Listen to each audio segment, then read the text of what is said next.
नमस्कार दोस्तों, once again this is Dev. I welcome you at my पाठशाला। आज का जो टॉपिक है वह है लाभ तथा हानि, प्रॉफिट एंड लॉस। इससे पहले पार्ट 1 में ऑलरेडी अपलोड कर चुका हूं, तो उनमें कुछ सवाल रह गए थे जो पार्ट 2 में मैं कवर करूंगा। तो पार्ट 1 के अगर किसी क्वेश्चन में आपको कोई दिक्कत है तो आप मुझे ईमेल कर सकते हैं। आपको ईमेल करने के लिए आपको ईमेल करना होगा एट आपका friendseducation@gmail.com। ये आपको लास्ट पे वीडियो में मैं आपको दिखाऊंगा ईमेल का। और अगर आप लोगों ने सब्सक्राइब नहीं किया है हमें तो आप सब्सक्राइब कर सकते हैं। इसके लिए आपको टाइप करना होगा अपने URL में से www. जहां पे आप वेबसाइट का एड्रेस टाइप करते हैं youtube.com/friendseducation। इसको टाइप करने के बाद आपको हमारा चैनल दिखाई देगा फ्रेंड्स एजुकेशन के नाम का, जहाँ पे एक FE टाइप का एक फोटो देखेंगे आप, जो प्रोफाइल पिक है इसका। और वहां पे एक रेड टाइप का आइकन होगा, इसमें लिखा होगा सब्सक्राइब कर लेंगे आप इसको। इससे हम जो भी बनाएंगे उसका सबसे पहले नोटिफिकेशन जाएगा आपके पास। तो लास्ट टाइम मैंने कुछ 6 सवाल कवर किए थे पार्ट 1 में प्रॉफिट लॉस के। आज मैं 7वें सवाल को स्टार्ट करूंगा। 7वां सवाल भी मैं आपको करा चुका था, जिसमें 7A और 7B है। बोथ आर सेम क्वेश्चंस, बस क्वेश्चन की डिजिट थोड़ी अलग हो जाती हैं। तो मैं 7B को एक बार दोबारा रिपीट करूंगा आपके लिए, ताकि 19-20 की कुछ कमी हो तो वो कंप्लीट हो जाए। सुलेखा 2 रुपए के 5 केले खरीदकर 3 रुपए के 4 की दर से बेचती है। इसका लाभ परसेंट ज्ञात करना है। भाई 2 रुपए के 5 केले खरीदे गए हैं और 3 रुपए के 5 बेचे गए हैं। 2 रुपए के 5 खरीदे और 3 रुपए के 4 बेच दिए गए। इसका मैंने आपको बताया था लेफ्ट जुगाड़ इसको बोलते हैं। इसके थ्रू करना है आपको, लेफ्ट शुरुआत करनी है और कुछ इस तरीके से 3 पंचे होते हैं 15 और 4 दूनी 8। जो राइट साइड में आएगा वही यहाँ पर आएगा। तो 15 में से 8 गए 7, तो 7/8। 7/8 परसेंटेज में इसको बोलते हैं हम 87.5%। 7/8 को परसेंटेज में कहा जाता है 87.5%। जिसको नहीं आता मैं गुणा कर दूंगा तो इट विल बी 87.5%। 700 का बराबर से 8 से भाग करेंगे तो इट विल कम। चलते हैं अगले सवाल की ओर। अगला सवाल है, दीपक ने नींबू 1 रुपए की 6 की दर से खरीदे।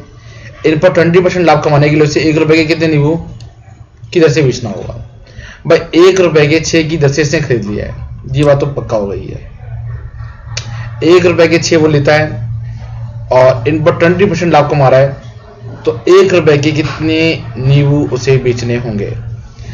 1 रुपए के 6, 20% को बोलते हैं 1/5 और लाभ है तो 6/5। ऊपर नीचे वाले को जोड़ देते हैं। अगर आपको CP गिवन है और आप SP निकाल रहे हैं, SP निकालना है तो आपको जो गुणा करनी होगी वो गुणा करनी होगी सीधी।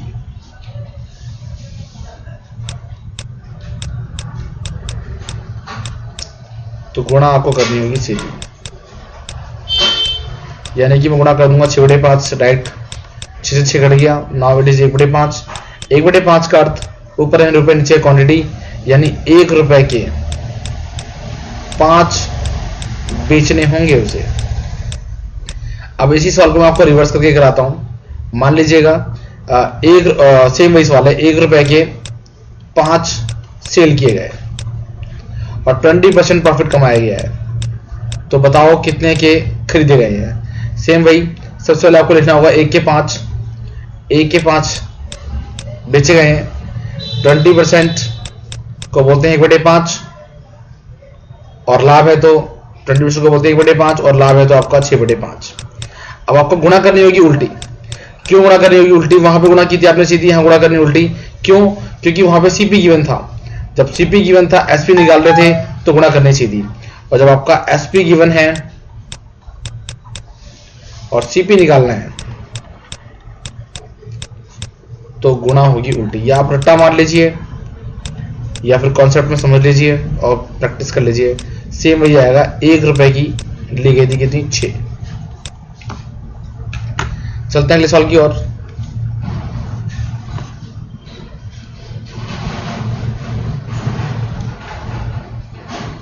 आयते 1 रुपए की 3 की जैसे टॉफी खरीदता है। इन पर 20% लाभ कमाने के लिए उसे 2 रुपए की कितनी टॉफी बेचनी होंगी। सेम पहले की तरह सवाल है। 1 रुपए की 3 टॉफी खरीदी गई है, इसको हम लिख लेंगे 1 रुपए की 3 इस तरीके से। भाई 20% लाभ कमाना है, 20% को बोलते हैं 1/5 और लाभ है तो 6/5। भाई पहले आपको सीपी गिवन है, ध्यान रखना है, तो गुणा करनी है सीधी 6/5। कुछ टेक्निकल प्रॉब्लम बीच में आ रही है। 6/5 3 दूनी 6, तो 2 रुपए की उसे टॉफी बेचनी होगी कितनी, 5। 2/5 का मतलब 2 रुपए की 5 बेचनी होंगी।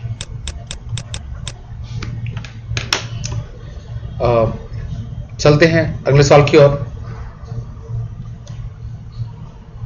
विकास 1 रुपए की 10 की 10 नींबू बेचने पर 40% लाभ कमाता है। वह 1 रुपए के कितने नींबू खरीदता है? सेम पहले वाली कहानी, कॉन्सेप्ट वही है सारा का सारा। 1 रुपए की 10 नींबू बेचता है और 40% लाभ कमाता है। अब हमें याद नहीं 40% को क्या बोलते हैं, सिंपल 40/100 लिख लिया। 20 दूनी 40, 20 पंचे 100, 2/5, यानी 40% को बोलते हैं 2/5। और जब लाभ हो तो ऊपर नीचे वाले को जोड़ के ऊपर लेते हैं 7 और 1/5। आपको बेचने का दे रहा है तो गुणा करनी होगी उल्टी, तो 5/7, 5 से कम 5, 5 दूनी 10, तो ये निकल के आया आपका 5 बटे में 5 दूनी 10, तो 1/14, यानी कि आपका 1 रुपए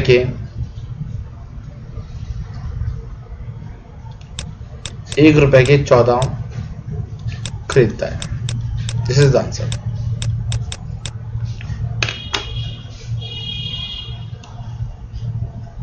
अगला सवाल,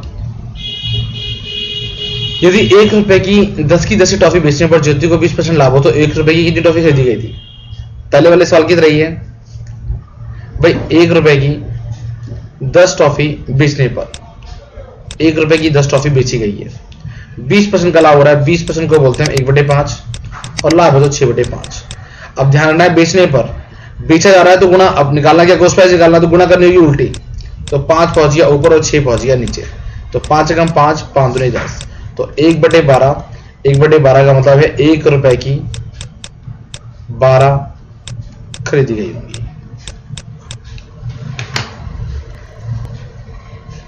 चलते हैं अगले सवाल की ओर।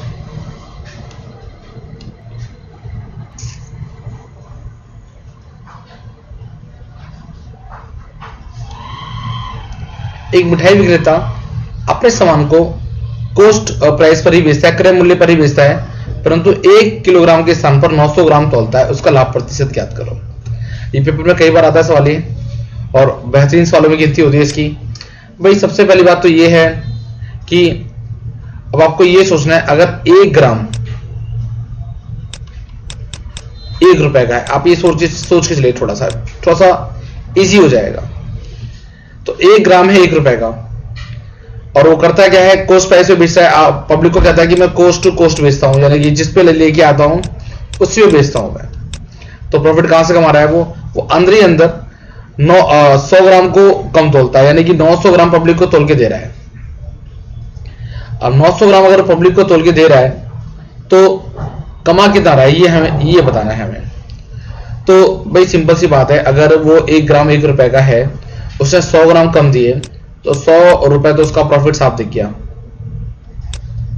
ठीक है भाई, 100 ग्राम कम दिया है तो 100 रुपए उसने ऐसे ही कमा लिए हैं। अच्छा, उसकी जेब से कितने गए? 900 ग्राम गए हैं। इस सवाल की वजह से बहुत सारे फॉर्मूले हैं मार्केट में, बट मैं चाहता हूँ फॉर्मूले फोकस ना करें, बस एक छोटा सा कॉन्सेप्ट लगाना है, कितना फायदा हो गया, और फायदा अगर हो गया तो तरीके से बहुत आसानी से हो जाएगा। भाई 1 ग्राम 1 रुपए का, तो 100 ग्राम उसने बचाया है, 100 रुपए का प्रॉफिट हो गया। उसकी जेब से गया क्या है? उसकी जेब से गए हैं 900 ग्राम। 900 ग्राम जाने का मतलब है उसकी जेब से गए हैं 900 रुपए। भाई 900 ग्राम जब उसने दिया है तो 900 रुपए चले गए उसकी जेब से, तो 900 रुपए उसकी जेब से चले गए। तो अब आपको निकालना है अगर प्रॉफिट परसेंटेज, तो प्रॉफिट परसेंटेज होता है आपका प्रॉफिट बटे सीपी इंटू में 100। प्रॉफिट हुआ 100 रुपए, जैसा कि ऊपर गिवन है दिस वन, और कॉस्ट प्राइस है आपका 900 रुपए।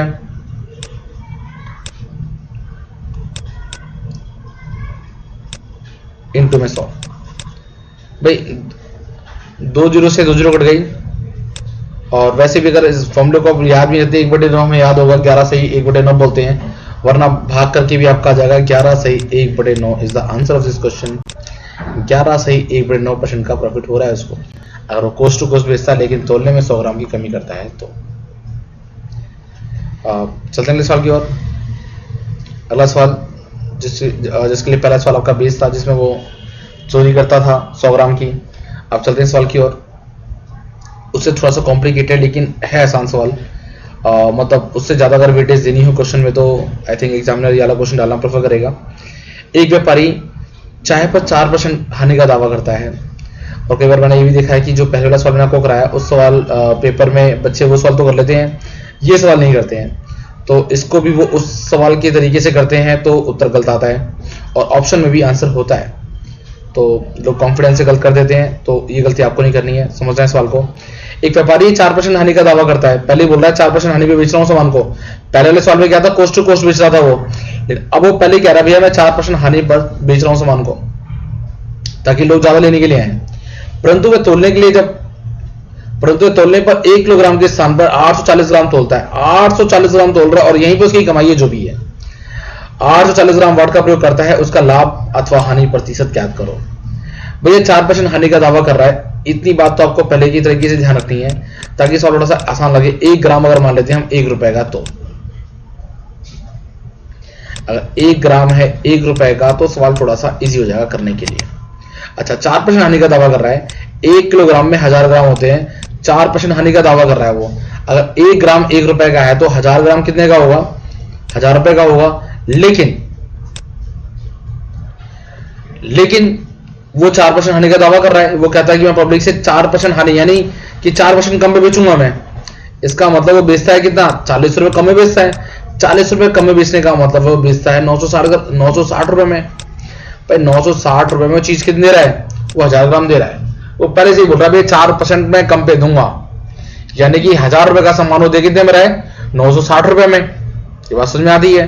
अच्छा, लेकिन वो करता क्या है, 840 ग्राम दे रहा है तोल के, इसका मतलब कहीं ना कहीं वो 900 जो कि 840 ग्राम तोल के दे रहा है वो, और पैसे ले रहा है 960 रुपए। वो अलग बात है कि कस्टमर को बता रहा है मैं आपको दे रहा हूं 1000 रुपए का सामान, जब 4% हानि शो कर रहा है वो, लेकिन उसने पैसे लिए 960 रुपए। तो 960 रुपए में वो देता है 840 ग्राम। अगर 1 ग्राम में 1 रुपए का मान के चलूं कि उसको पड़ा है, तो 960 रुपए जो उसने लिए और 840 रुपए का सामान दिया। 840 रुपए का सामान देने का मतलब जब 1 ग्राम 1 रुपए का हुआ, 840 ग्राम वाट का प्रयोग कर रहा है, नहीं 840 ग्राम तो दे रहा है वो, तो 0 की 0, 8 में 4 गया 2, 9 में से 8 गया 120 रुपए बचा लिए उसने। अब 120 रुपए बचा लिए तो प्रॉफिट परसेंटेज होती है प्रॉफिट बटे में सीपी इंटू में 100, या फिर बटे में 100 की जरूरत नहीं अगर हमें बटे वाला याद है तो प्रॉफिट कितना हुआ 120। कोस्ट प्राइस कितना, जितना उसकी जेब से गए, उसकी जेब से गया है कितना, ये आपको देखना है। 840 ग्राम वाट का प्रयोग किया, 840 ग्राम चले गए, 1 रुपए 1 ग्राम 1 रुपए का था, तो 840 ग्राम 840 रुपए का होगा, तो कोस्ट प्राइस में आ गया 840। पर 1 0 से 1 0 कट गई, 12 एकम 12 और 12 सत्ते 84, तो 1/7। 1/7 को हम क्या बोलते हैं, 1/7 को हम बोलते हैं 14/2/7। This is the answer of this question. अगर दिक्कत हो तो एक दो बार आपको रिपीट करके देखना होगा सवाल को, ताकि समझ में आ जाए सवाल। अगला सवाल बेहद ये थोड़ा सा इंटरेस्टिंग भी लगता है सवाल को करने में, सवाल को समझने में। भाई एक दुकानदार है, इस पहले सवाल को मैं आपको समझा दूं सवाल है क्या। भाई आप 2 दुकानों पे जाते हो, एक जगह दुकान पे डिस्काउंट मिलता है, एक जगह दुकान पे जो आपको डिस्काउंट मिल रहा है वो मान लीजिए मिल रहा है 50%, और एक जगह मिल रहा है 30 + 20%। आप किस दुकान से लेना पसंद करेंगे। पर एक दुकान पे मिल रहा है 50%, एक दुकान पे मिल रहा है 30 + 20%। लगता है जैसे भी 50% हो, लेकिन ये 50% नहीं होता है। तो ये ज्यादा है या कम है, या अगर हमें कभी लेने का मौका मिले तो हमें ये चूज करना चाहिए, फिर ये चूज करना चाहिए। तो इस तरीके से आप समझेंगे तो I think it will be easy to make questions in exam, क्योंकि आज एक बार आप समझ ले तो। अच्छा, मान लीजिए कोई वस्तु 100 रुपए की है, ये 1000 रुपए की मान लेते हैं, 1000 रुपए की वस्तु है, यहाँ भी 1000 रुपए की वस्तु है। भाई 1000 रुपए की अगर वस्तु यहाँ तो बहुत इजी है, 50% डिस्काउंट दे रहा है वो, तो 1000 का अगर मैं 50% निकालता हूँ तो इट विल बी 500। तो 500, 1000 का 50% 500 आ गया, यानी कि जो वस्तु है मुझे कितने की मिल जाएगी, वस्तु मेरे को मिल जाएगी 500 रुपए में। 500 रुपये डिस्काउंट आया और 1000 रुपये में से जब मैं 500 लेस कर दूंगा तो it will be my earning. 500 रुपये में मुझे वो चीज मिल जाएगी। अच्छा, अब इसके हिसाब से चलते हैं। इसमें क्या होता है, पहले वो दे रहा है आपको 30% का डिस्काउंट, तो 1000 का 30% क्या होगा, 300 रुपये। अब 300 मुझे लेस करने होंगे 1000 में से, तो निकल के आ गए 700 रुपये। तो अब 700 का फिर दोबारा देना है कितना, 30% निकाल चुके हैं, अब देना होगा 20%, तो हो गया 140 रुपये। तो अब 700 रुपये में से आपको निकालने होंगे 140 रुपये। 0 के 0, 10 में से 4 गया 6 और 6 में से 1 गया 5। यानी एक जगह आपको वस्तु पड़ रही है 560 रुपए की और एक जगह वस्तु पड़ रही है आपको 500 रुपए की। तो आप किस दुकान से परचेज करना पड़ेंगे, डेफिनेटली इस दुकान से आप लेना परचेज करेंगे। ठीक है, तो यही सवाल है। अब सवाल की ओर चलते हैं। सवाल ये है कि 3 क्रमागत बट्टे हैं, 30%, 20% और 10%। 30%, 20% और 5%। अब वो आप ये चाहते हैं, अगर आप किसी दुकान पे जा रहे हैं और आपको ये बट्टे दिखा रहा है तो आपने उससे ये कहा कि भाई मुझे 3 बट्टे मत बता, ये राम कहानी मुझे समझ में नहीं आती पूरी की पूरी, मुझे एक बट्टा बता, कितना % बट्टा दे रहा है एग्जैक्टली। ये 3 बट्टे मत दिखा मेरे को, 30, 20, 5 ये वगैरह वगैरह, एक बट्टा बता मुझे जिस पे ये डिस्काउंट देगा।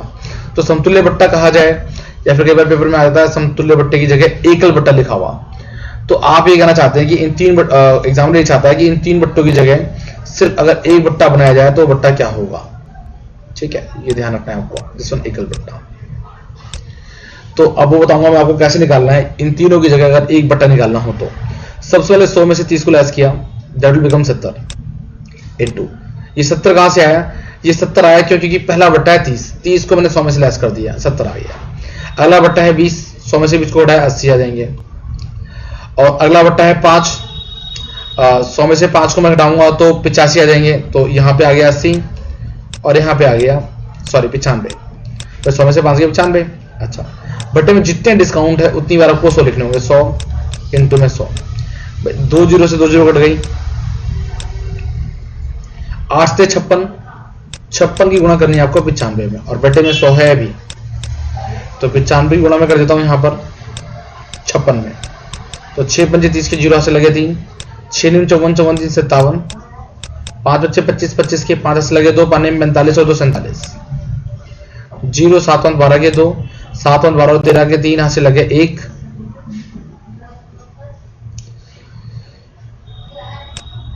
और 4 और 1 5, 53 20, लेकिन बट्टे में 100 भी है, ध्यान रखना आपको। 53 20, सिस्टम थोड़ा सा हैंग हो रहा है, टेक्निकल प्रॉब्लम। मैं कोशिश करूंगा कि अगली बार जब वीडियो बनाऊं तो ये प्रॉब्लम ना आए। 53 20 बटे में 100, तो निकल के आ गया आपका 53.20। अब आपको एक काम और करना है कि 100 में से आपको लास्टली इसको लेस कर देना है बस। तो लेस करके आई थिंक कुछ ये 46.80 आ जाएगा, 46.80। यानी कि जो डिस्काउंट आपको देखने में लग रहा है 30 20 50 5 पर 55 का जो लग रहा है, वो वास्तव में 55 का होने की जगह कितना है, वो है 46.80। तो यह है एकल बट्टा, समतुल्य बट्टा। अगला सवाल, एक दुकानदार अपने सामान्य मूल्य पे अपने सामान पर क्रय मूल्य से 20% अधिक अंकित करता है तथा अंकित मूल्य पर 15% की छूट देता है, उसका लाभ प्रतिशत ज्ञात करो। एक दुकानदार है, उसने पहले डिसाइड कर लिया कि जो भी कॉस्ट प्राइस होगा उसे 20% ज्यादा लेगा वो मार्केट प्राइस पे, और जो मार्केट प्राइस होगा उस पर 15% की छूट देगा। तो आपको बताना है कि वास्तव में इसकी गेनिंग क्या है, लॉस क्या है। ऐसे केसेस में जब भी आए आप सीपी को मान लीजिए 100 रुपए, थोड़ा सा इजी हो जाएगा करना। तो मैंने मान लिया सीपी है 100 रुपए, कहता है 20% अधिक अंकित कर दिया गया, यानी कि 20 रुपए जब 20% अधिक लेगा वो 100% पे, तो 120 की पड़ेगी वस्तु। अब वो कहता है कि 15% वो डिस्काउंट दे रहा है, छूट दे रहा है, तो 15% को बोलते हैं 15/100। जब याद ना हो तो 5 या 15 और 5 2 0, और जब लेस करना हो डिस्काउंट है तो ऊपर वाले नीचे में से लेस होगा तो 17/20। ध्यान रखना है। पहले मैं ऊपर वाले सवाल पे चलता हूँ दोबारा से। भाई 100 रुपए का कॉस्ट प्राइस 20% अधिक अंकित करता है, तो 20% को बोलते हैं कितना, 1/5, और जब अधिक है तो इट विल बिकम 6/5। भाई 20% है ना, तो 20% हो गया 1/5 और बढ़ रहा है, लाभ है। अधिक अंकित करता है। लाभ ना भी हो, मतलब ये जब भी लाभ हो अधिक अंकित करता है, बढ़ रहा है, इंक्रीज कर रहा है, तो ऐसे केसेस में नीचे ऊपर वाले को जोड़ के ऊपर लेते हैं, नीचे वही रहता है 6/5। ये एक बार में निकालने का तरीका है। तो 6/5, 5 से काटूंगा तो 20, 20 पंजे 100 होते हैं और 20 छक्के 120। तो इस तरीके से 20% जो बढ़ के आया वो 120 आ गया। अब आप कहोगे सर 100 का 20% करेंगे तो वैसे ही बहुत जल्दी 120 आ जाएगा, हम क्यों करें इतना लंबा। भाई 100 है तो 120 करना इजी होगा। जब संख्या 100 कुछ डिफरेंट वे में आ जाए तो आपको ये तरीका यूज करना होगा। भाई 100 का तो 20% सबको पता है 20 होता है, जोड़ दिया। बट कोई और संख्या होगी तो आपको इस तरीके से करना ही पड़ेगा, क्योंकि सबके आसानी से नहीं हो पाते ओरली। तो वैसे ही 120 का निकालना है मुझे। 120, अब जैसे यहाँ पर कह रहा है 120 था, बट जो 15% की छूट देता है तब निकल के आ रहा है मार्केट प्राइस। तो 15% को 15/20, 15/100, 5 या 15 काट दिए, 17/20 आ गया। अब ये कम कर रहा है, ध्यान रखना है आपको। तो 120, अब इसकी गुणा आपको करनी पड़ेगी 17/20 में, 17/20, ताकि ये कम हो जाए। डिस्काउंट करके कम हो जाएगा प्राइस, तो ये आपको कम करना होगा। 17/20, तो 20 छक्के 120 और 17 छक्के 102। तो वस्तु बन गई कितने की? वस्तु बन गई 102 रुपए की, जो जिसमें वो बेचा जाएगा। तो 100 रुपए की वस्तु थी, बन गई 102 रुपए की। कितने का प्रॉफिट हो गया? 2% का प्रॉफिट हो गया। आगे के सवाल मुझे लगता है पार्ट 3 में कराने पड़ेंगे due to technical problem again. तो आई थिंक आपको ये जो भी सवाल मैंने आज कराए हैं ये समझ में आए होंगे प्रॉफिट लॉस के। और अगर फिर भी कोई क्वेरी होती है इन सवालों को लेकर तो आप कमेंट करके मुझे बता सकते हैं कि सर इस सवाल में ये चीज़ मेरे समझ में नहीं आई है। मैं कोशिश करूँगा बाय ईमेल उनका जवाब दे सकूँ। और थैंक यू फॉर वॉचिंग। मैंने आपको स्टार्टिंग में कहा था अगर आपको कोई दिक्कत आती तो आप मुझे मेल कर सकते हैं। मेल करने के लिए आपको मेल करना होगा, इस यहाँ पर ईमेल आईडी मेंशन है आपका, friendseducation@gmail.com।